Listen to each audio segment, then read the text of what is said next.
You're listening to The Local Maximum, episode 81. Time to expand your perspective. Welcome to The Local Maximum. Now, here's your host, Max Sklar. All right, folks, today we have a conversation about the crisis in science and junk science, I think it's sometimes called, although I don't think we used the term in the entire discussion. We recorded this with Aaron late at night, so our usual filters were pretty much off, making it a lot more fun. Maybe we should always record like this. I don't know. Let me know if you think so. But before I bring it up, remember, if you're on to your maybe second or third episode of The Local Maximum and you're enjoying these conversations and these interviews that I'm having, I don't have any ads or Patreon yet. I don't have any monetization yet. I'm planning to, but not for a while. So if you can, please take 15 seconds and leave a 5-star review or share on social media. Really help me out a lot, and it will help me, continue to bring all this great information from you to you. All right. Next week, we resume interviews, and I've got some really great ones in the pipeline. Last week, I recorded one with Henry Abramson, who puts out free Jewish history lectures online. And it's his experiences with that are really fascinating. So please remember to subscribe. Let's bring it up. All right. Welcome back, Aaron. I know that we've had a little bit of difficulties getting lost in all of the click hole and clickbait and whatever all that is. So I hope we're ready. There's a lot of that stuff on the internet still. Yeah, I've escaped. I feel like there should be some sort of Dr. Livingston, I presume, tagline for safely emerging into the clearing that we're in now. But this all started when we were trying to set up our show, and I got the most ridiculous email from Refinery29. It was someone saying, I'm 37 and single, and this is the hardest thing I've done as a single person. And I clicked, and it was like, moving. And I don't know. Well, see, I initially heard that as a legitimate difficult experience. Yeah. And then before you told me what the actual click-through answer was, I realized that could also be the start to a porno. I didn't realize that until after I clicked on it. But I wonder if there's like a subliminal thing. I don't know. I don't even want to know what that says. Let's not go down that road. There's got to be a published paper out there on the science of clickbait, though, yeah. Right? Sure. And perhaps that segues directly into the topic we're talking about today. Okay, yes, exactly. But I do want to come back to clickbait on a future show. I feel like I could send someone out on an assignment. Could be you, it could be someone else, to actually find clickbait and put it on, This is dangerous. Yes. We need an intern for that because they may never come back. We want someone expendable to go into the click hole. We need it. All right, you're going into the click hole. We're not giving you a harness. You're just going to have to climb down and climb up. And here's your burner phone. Call us in a week. Right, and if you safely emerge from the click hole, then we have a really good show out of it. So hopefully, that's a great idea. Good idea.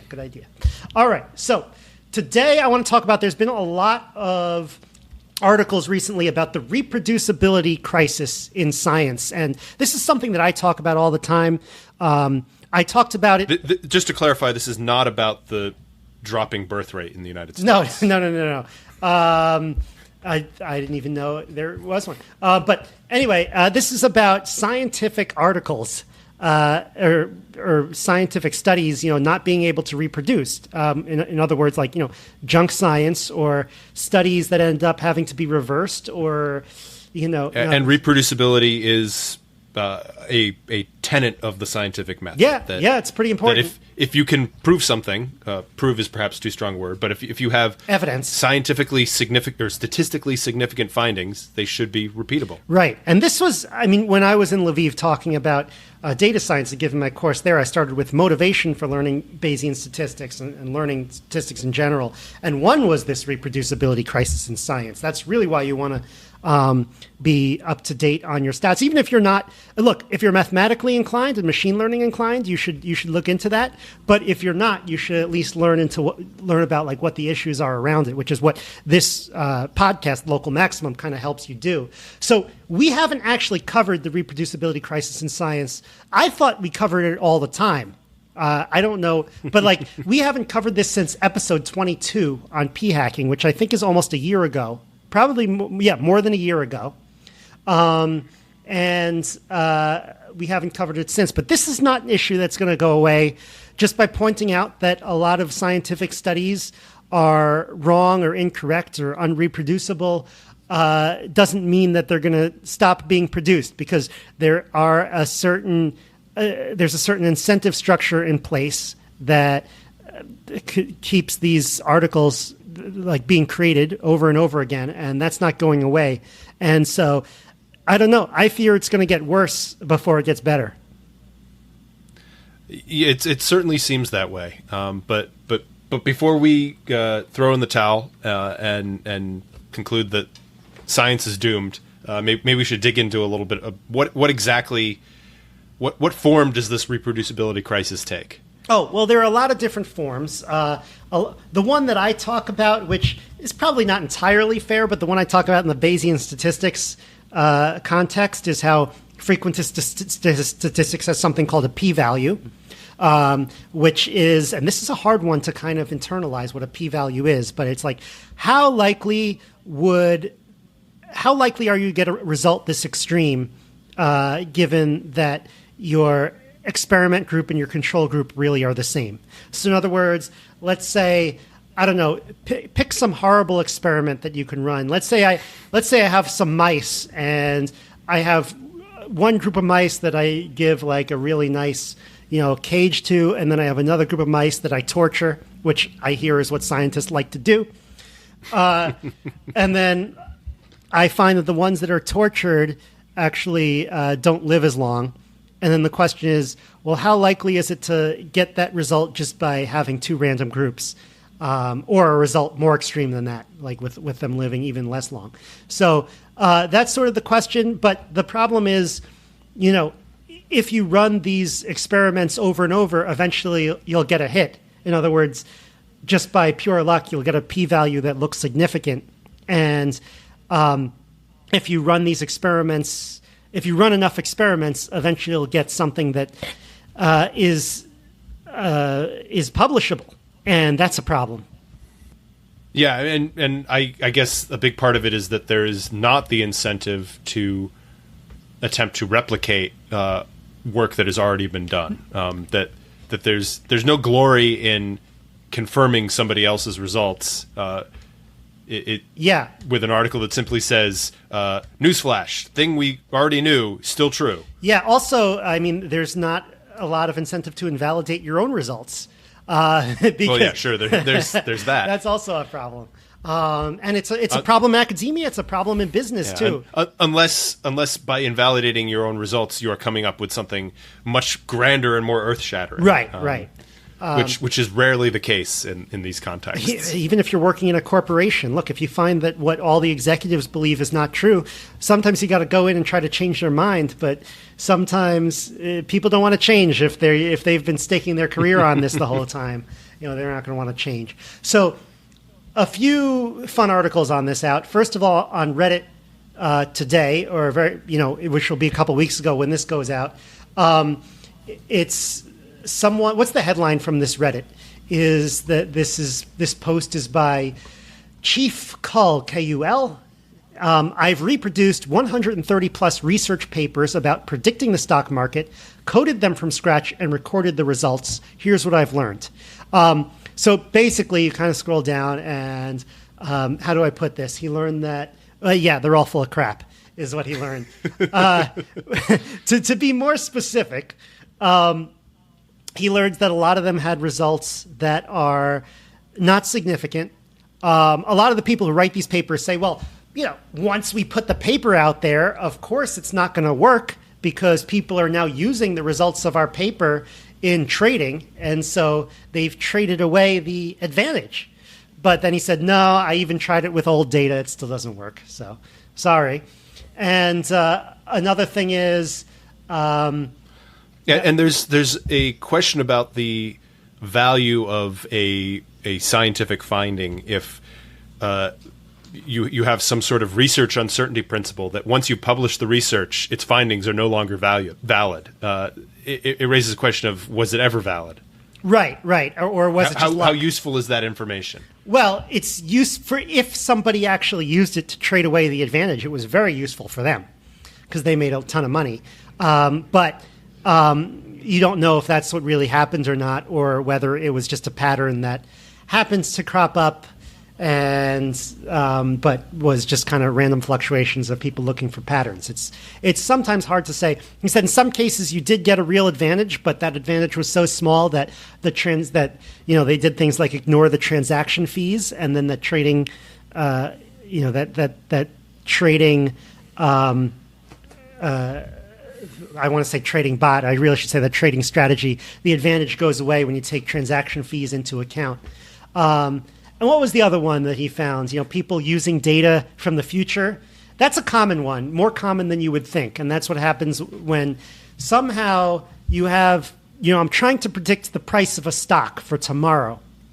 And the only data that's going to be available to me is data from today and before today. But somehow data from tomorrow already slipped in, which I'm not going to be available for. And that could happen very easily if, the data in the past had been adjusted in the future. Things like that do happen.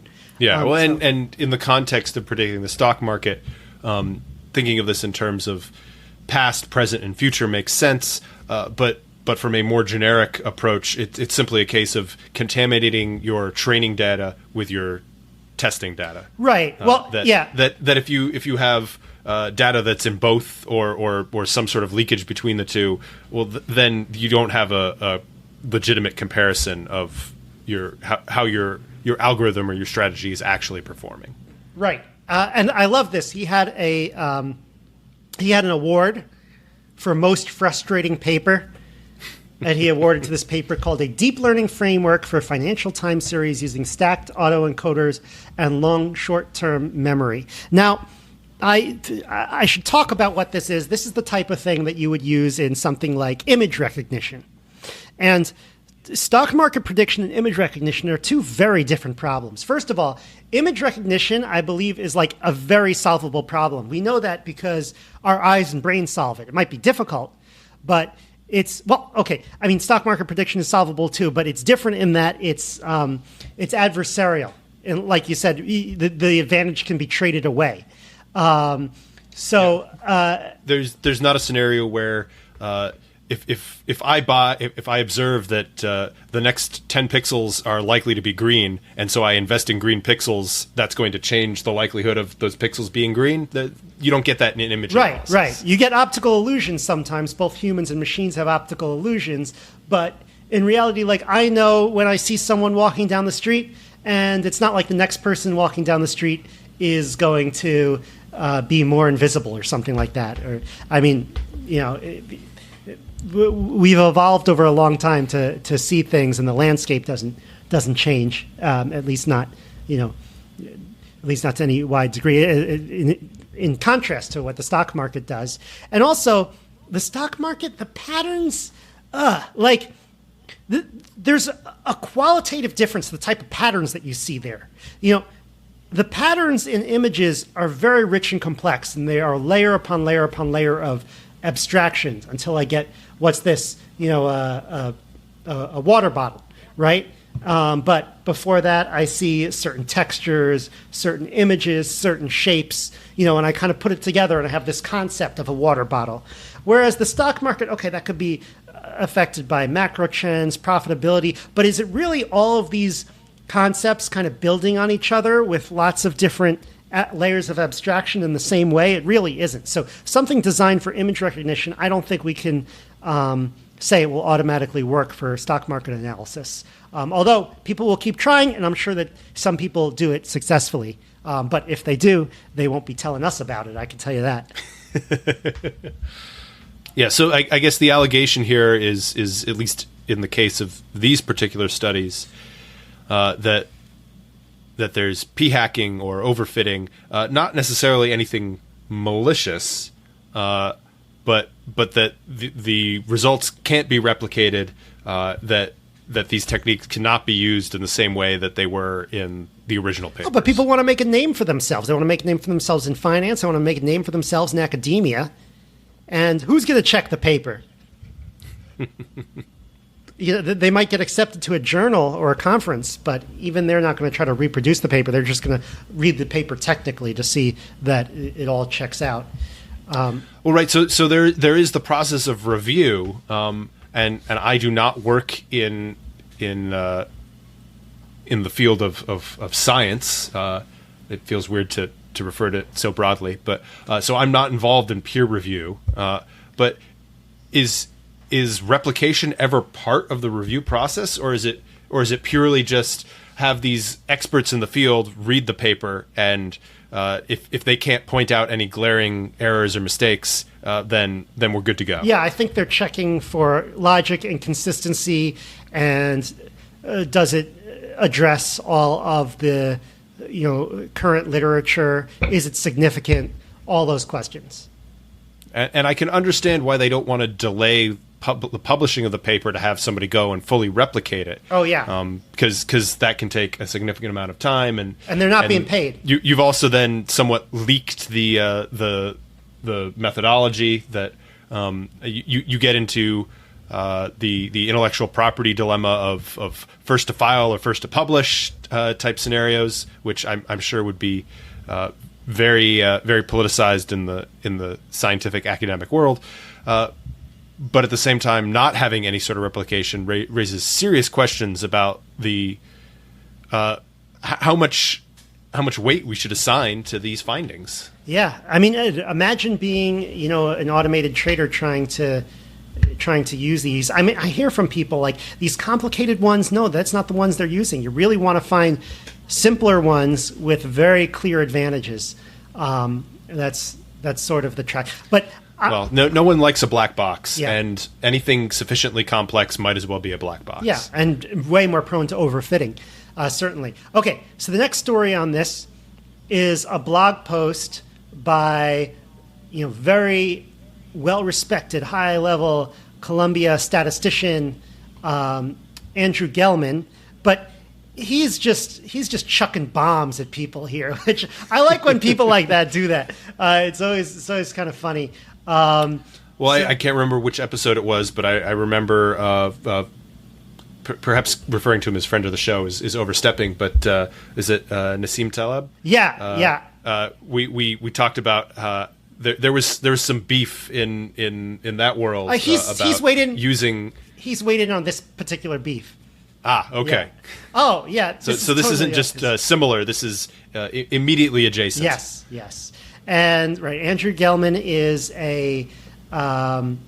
he's a big Bayesian statistics, does Markov chain Monte Carlo stuff, and I actually use some of his work and I read some of his papers. I have his textbook right over there, actually. I could pull out. So he just he's sniping at who? Cass Sunstein, which is a name that sounds familiar, but you might not know who he is. And he's just defecating all over this guy. But anyway, he says, even when he says, "Oh, I'm sure he has good intentions," it's like, I don't know. Okay, anyway, so let's look at the original quote. So first of all, who is Cass Sunstein? Cass Sunstein is a legal scholar at Harvard. He worked on overseeing federal bureaucracy regulations, such as the Paperwork Production Act, which I actually talked about in episode 34 with Joe Kroback on data engineering. So that's the type of man who says, when I want to grow up, I want to work on overseeing federal bureaucracy regulations. But somebody's got to do it, or do they? Well, apparently he's a big deal. I mean, Cass Sunstein, you've heard of him. It sounds like he should be a movie star. Cass Sunstein would be a way better field for someone with a name like that to be in.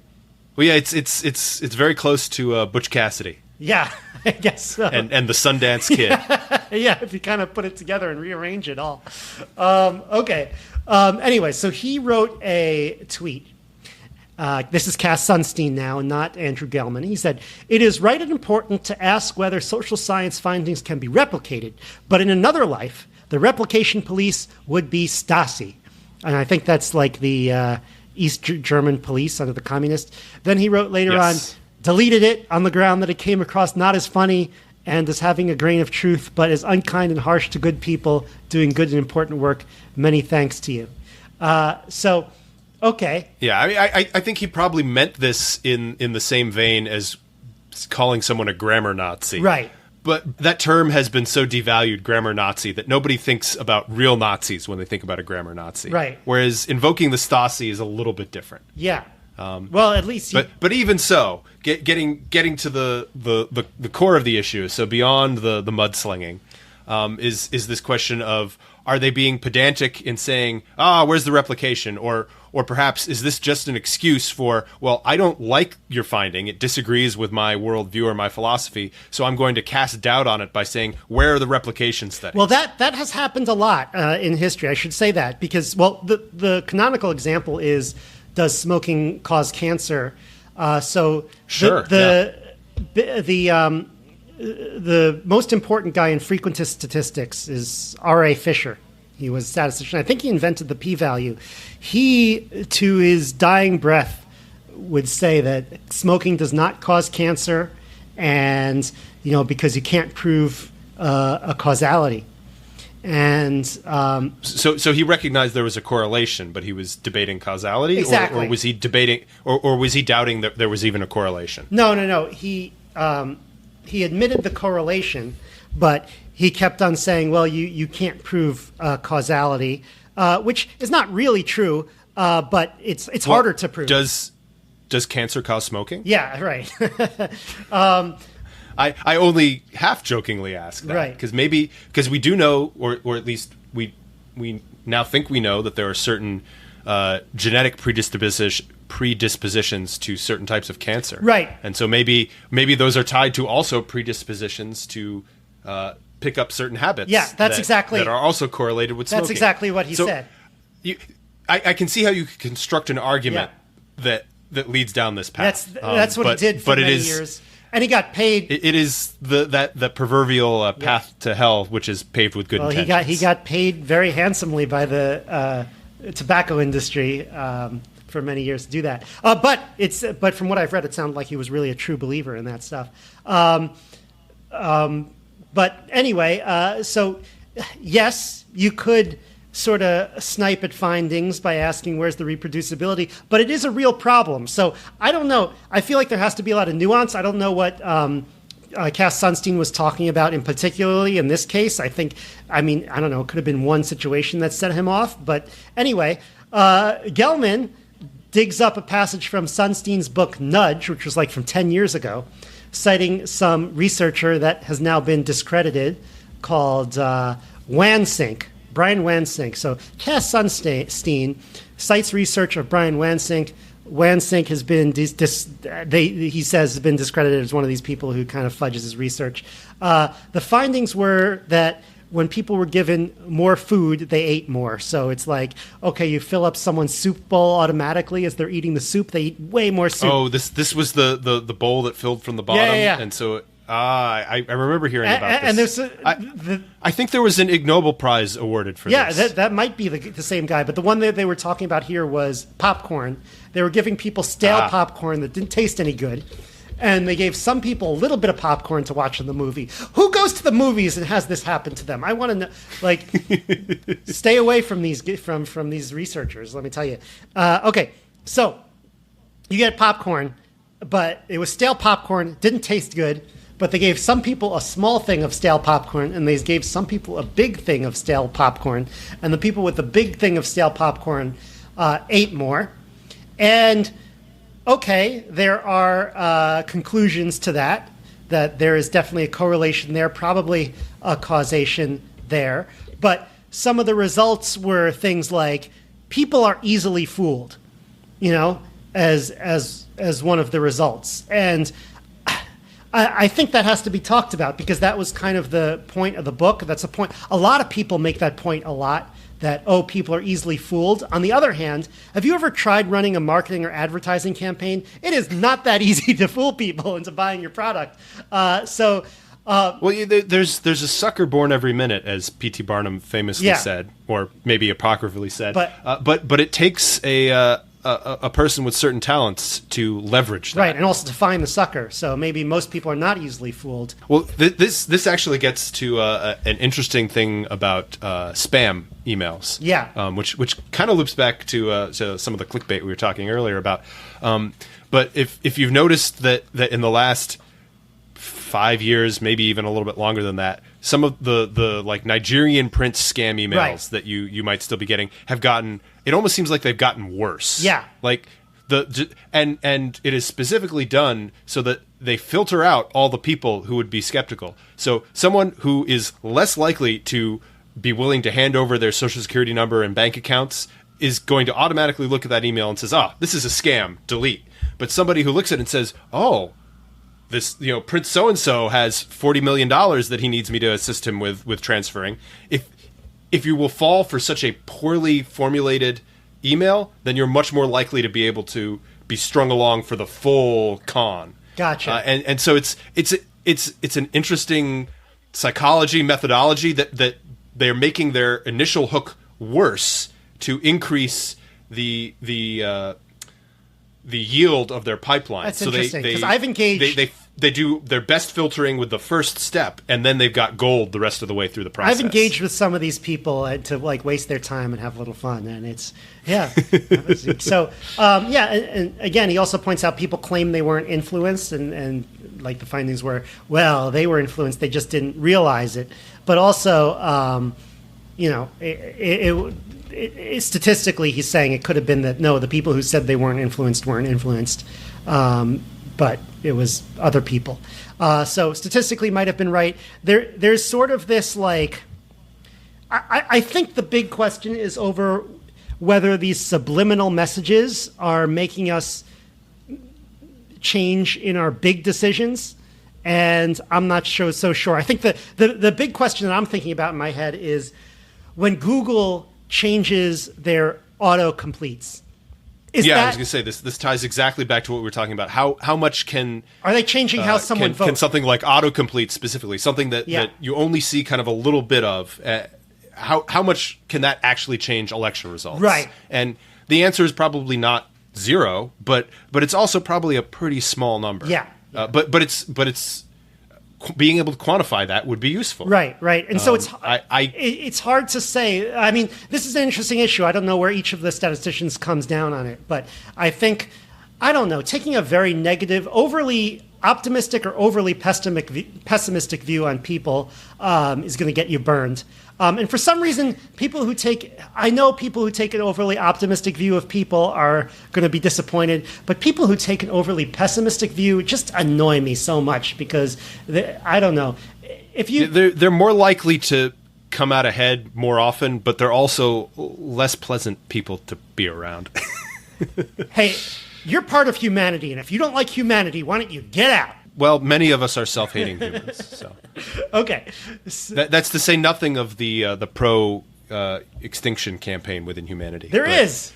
Well, that's another episode. Extreme environmentalism is, in some regards, considers human beings a virus on the planet that needs to be cured. Assuming, anyway, I could probably say that much more passionately and eloquently if I have it planned out.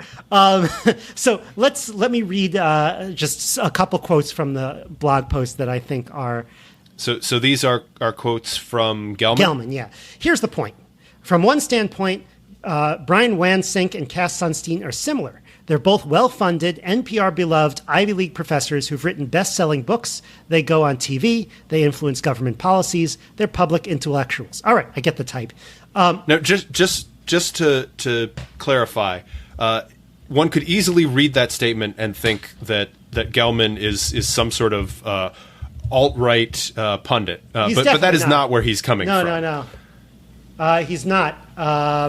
And No, he's a Columbia professor, for crying out loud. Yeah, I just wanted to anchor that Yeah. that just because he's throwing out this NPR Ivy League, public intellectuals, that it's not pure right-left bashing. Shish, is that where we're at right now? If you say that, if you're annoyed by public intellectuals, NPR, Ivy League people, all of a sudden you're alt-right? Because I've been annoyed by those people ever since I entered the Ivy League.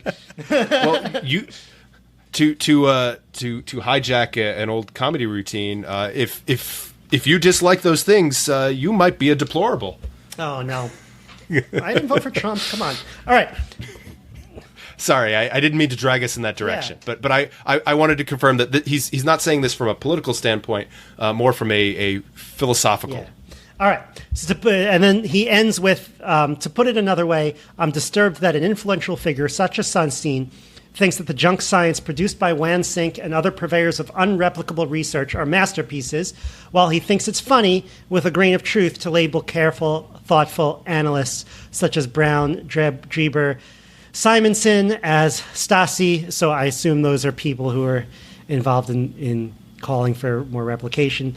Dude's picking the wrong side on this one. I could see how maybe it's a little unfair if he's like, here's something you said 9 years ago, and here's what you're saying now. Let's put them side by side, and it looks silly. But I think it's a valid point.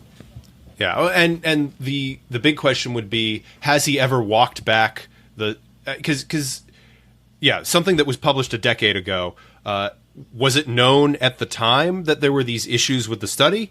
Maybe, maybe not. If that's something that's come to light since then, has he walked back his position, or is he a firm believer in I'm blanking on the right term for it, but the truthiness Most here. people, It's not factual, but the message that it was portraying is correct, right. And so even if the facts don't back it up, I still believe what it was. I think most, the conclusions. I think most people are like that.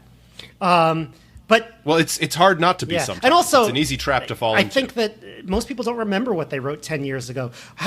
What the things that we're saying on the local maximum, how are they going to look in 10 years?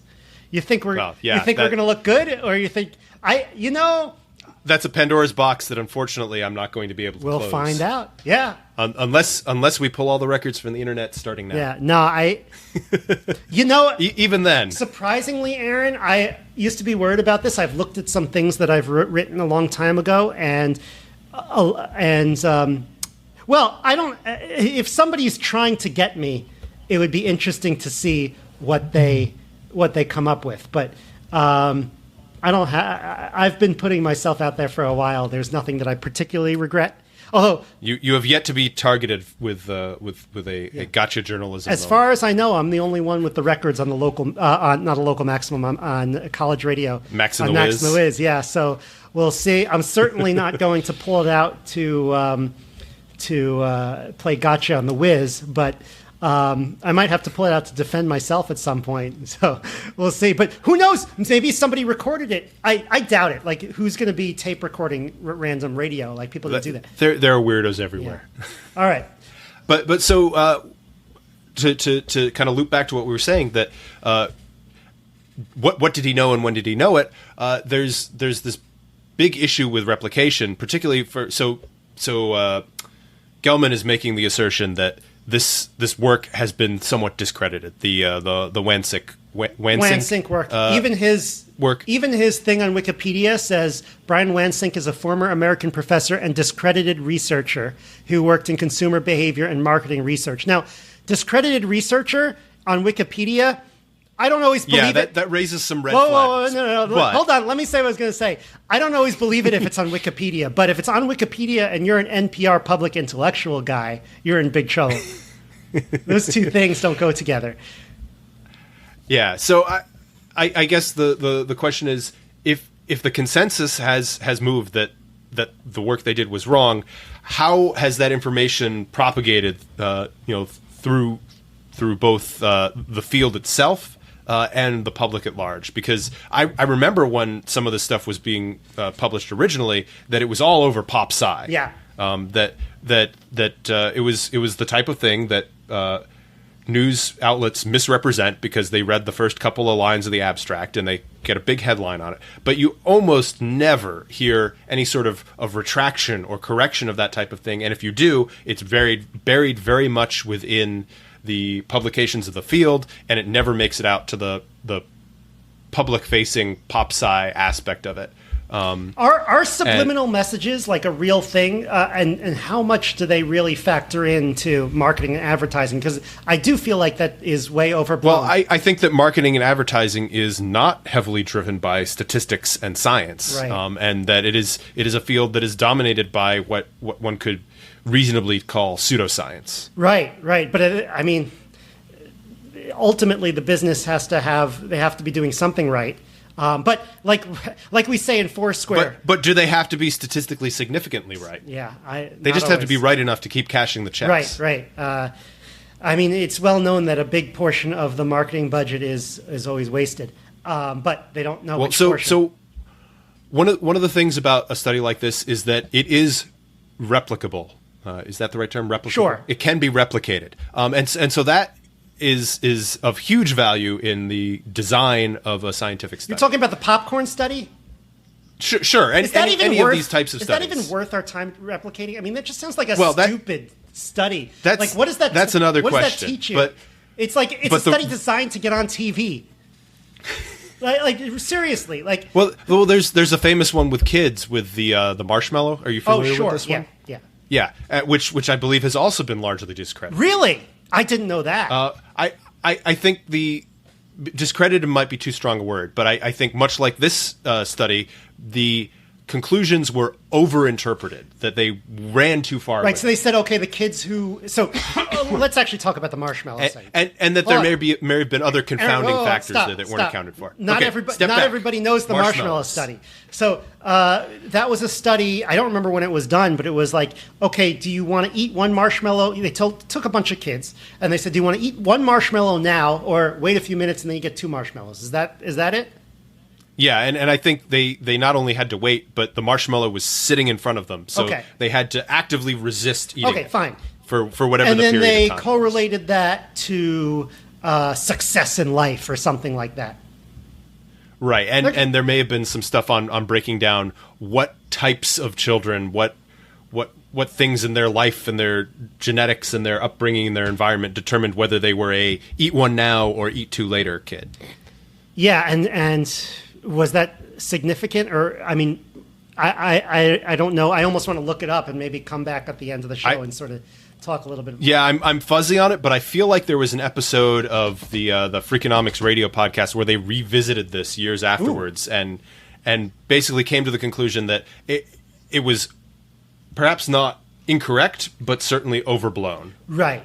Okay, I could see that. Now, this I could also be falling victim to the Mythbusters fallacy here, where I remember that they did this experiment and they talked about it and that there was some shocking reveal. But much like watching an episode of Mythbusters, I remember they blew up something at the end, but I don't remember whether it was confirmed, plausible, or denied. Yeah. Because they always end with something blowing up. Yep. So I would before I throw the marshmallow completely under the bus, I would have to go and do some actual research, since that was not something we had on our prep notes here. No, we went on a tangent. That's okay. We're flying by the seat of the pants here. A marshmallow tangent, always delicious. Yeah.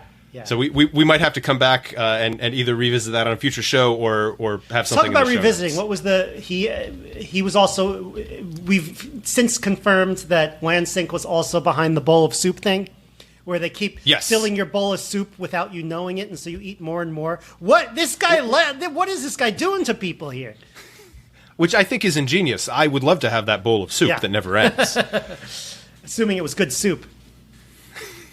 Well, much like your comment about the bad popcorn. But what if earlier, it was matzo ball soup? How they're not going to fit more matzo balls in there? You just need a bigger pipe. Once you finish your matzo ball, what happens to the soup? You're just going to be like, there's a lot of broth in here. I think the soup would be worthless. It's like the classic Jewish joke about that restaurant. The food is terrible and the portion so small. Yeah, I'd be mad. I'd be like, I have an empty bowl. It's been so long I don't remember there was ever a matzo ball in it. I ate it 30 minutes ago. Wouldn't work. Okay, what's the last thing we have here? Wall Street Journal's talking about this. So they're reviewing a new book, hot off the press. I haven't not read it, but it's called Fraud in the Lab, The High Stakes of Scientific Research. And the Wall Street Journal did a whole review on it, and it's exactly on this topic. And the author is Nicolas Chavosis-Oloui. I'm trying to do my best at the French. Yeah, I was going to say, I'm glad you tackled that because I did not take French. Yeah, she's a French investigative journalist and a former biomedical researcher. And he talked about the history of fraud in science. So this might be an interesting one to check out. They point out in the review at least, there are older, obvious versions of fraud. One example pointed out was a researcher made up data to support IQ being inherited, for example. Interestingly enough, there used to be a time when, during eugenics where you were, that was like the hot topic. You were encouraged to say all these things were just genetic, like IQ and things like that. The whole IQ thing is also fraught with pseudoscience. But in addition, actually, the book that I've been reading recently, the book on causality, the book of Why is called, by Judea Pearl, goes into this a little bit. How much does genetics determine intelligence? And he used his causal models to determine that. It turns out that there's a lot of intelligence that does not come from genetics, which is interestingly enough. The author of this book argues that all of this kind of tendency to have fraud come into the body of research, or not necessarily fraud, but like mistaken results, p-hacked results, all these things, that didn't go away because, like we said, because of all the pressure to publish, because of this incentive structure. And yeah, I think this is not an accident that this is coming out now. People are starting to realize it, which is a good sign. But I don't know if that fixes it. So hopefully, I think the best we can hope for in the future is not that this ends, but that there's a better kind of fact-checking, information filtering system. And I think people have to almost take it into their own hands when learning about these studies that come out.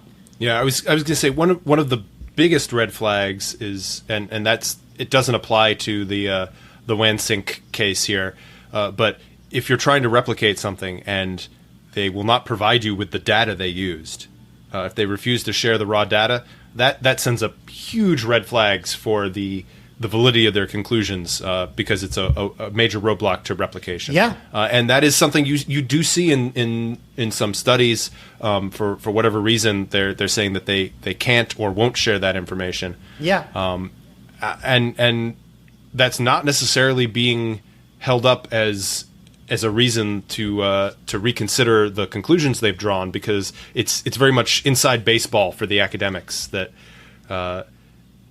they're I think there should be more kind of investigative journalism going on with this type of stuff. It's a tough sell because certainly the American public isn't going to sit through to listen to all the nitty gritty. They don't know enough already, and they're not necessarily willing to listen to learn enough about these details. But it's an important work that needs to be done and checked and rechecked. Yeah. Well, to end, let me actually end with like a personal story, because I find this interesting. So as you know, I used to suffer from these really painful canker sores that I would get, and I was getting them very frequently last year. Very difficult to work and do the podcast. And I went to doctors, and every doctor had something different to say, and nobody fixed the problem. Eventually, when I pushed harder and harder, they started suggesting that I do these tests that would be thousands of dollars. But I was like, well, they didn't even know what was happening to begin with. So I decided I'm going to use my kind of data science mind. I'm going to start taking a log of everything I do that could be related. And I'm going to take a log of when this happens. And I told even though it could be like almost an embarrassing problem, I told everyone I met about the problem that I was having for like 2 months. And one person I don't know if they want me to say who it was, but it's someone who has been a guest on this show, told me, oh yeah, I know what's happening. You're being poisoned by your toothpaste. Okay, and it's because the toothpaste has this chemical in it. Now that sounds like a chemtrails conspiracy theory level. And this is there's poison in your toothpaste, and it's making you sick. No, seriously, this is a person who has other beliefs that are more chemtrail type. So I was a little bit skeptical, but I thought well, first of all, I decided to look it up online, right? And there were a few studies that this chemical SLS that they put in toothpaste doesn't make your teeth cleaner, but it makes the toothpaste seem like it's working. So a lot of like Crest, it was in the Crest toothpaste I was using. And there were a few scientific studies, but I read them and I was skeptical. I was like, okay, this happened, and they did this study on 15 people. And yes, they saw a significant decline like after taking it. So it wasn't like apples to apples. It's not like they had some people not take it and other people take it. They just had everyone take it and see what happens, kind of a thing. And so I was very skeptical about the findings. But then I decided to try it myself. That was the one variable I was going to change, because I was like, okay, this is happening once every month, basically, for a week. So, and changing toothpaste was the most low-cost thing I could do. So I did that. Now it's been like 6 months and haven't had anyone. I used to get them once a month. So yeah. So I mean, to me, anecdote is not the singular of data. It's hard for me not to draw a conclusion. But it worked for you. So yeah, it's hard for me not to draw a conclusion. So I think there's a lot that is going wrong here. One, you had these results that were, I guess they were not well funded, but also not well publicized, but also like the doctors had no idea. And I'm just like, I'm still trying to wrap my head around what is the problem with science, particularly medical science in this case, that I didn't get those results sooner. Because I feel like if I had this answer 10 years ago, I just think of so many times being under the weather when I didn't have to be. And I don't know if it's because of, like I said, like the scientific studies were right, and those are the ones that were maybe not valid, or not valid, but like easy to poke holes in. But on the other hand, like what are the doctors looking into? I don't know. All right. So if anyone has any ideas on this, localmaxradio@gmail.com. Any last thoughts, Aaron, before we call it a day? If you can't believe science, then what can you believe? So we need to put some pressure on those in the scientific fields to make sure that they're doing everything to protect the integrity of the field, not by preventing the overturning of findings, but by doing the rigorous work to confirm or refute them. Because fundamentally, that's part of the scientific method, is to make a hypothesis, and if you disprove it, we have learned something. Yeah. It's not a failure. It's a success in another direction. It's too late.